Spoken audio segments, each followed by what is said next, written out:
नमस्कार, हम रिंकू तिवारी दुबई से स्वागत बा आप सबके हमारे चैनल पे।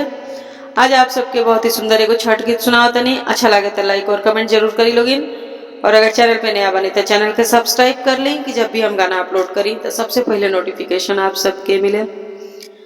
हरि सोने के काटोरवाया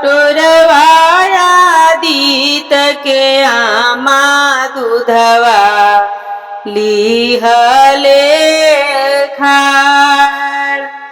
हरि सोने के काटोरवाया दीत के आमा दूधवा लिहले खाड़।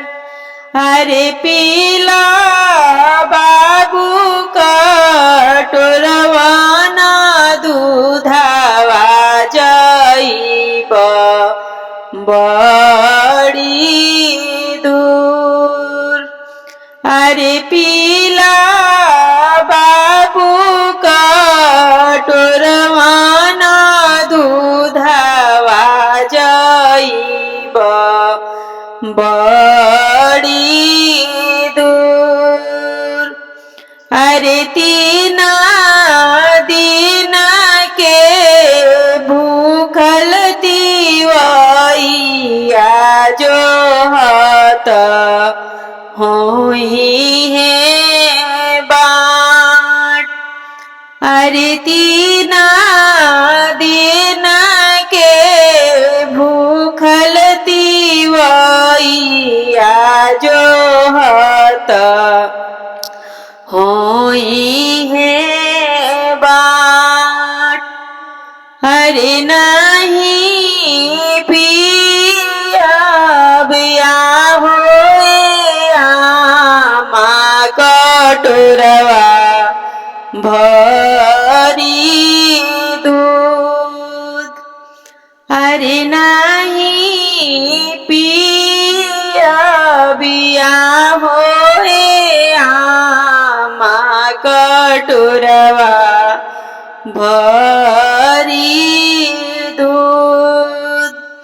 हरे तीना दिन के भूखला धनिया जो हत होई है बाट। हरे तीना दिन के भूखला धनिया जो हत होई है बाट। हरे हमाहू जे जाइब होया माया राघवा दियाय। हरे हमाहू जे जाइब होया राघवा दियाय। हरे सोने के काटोरवाया दीत के आमा दूधवा लिहले खाड़।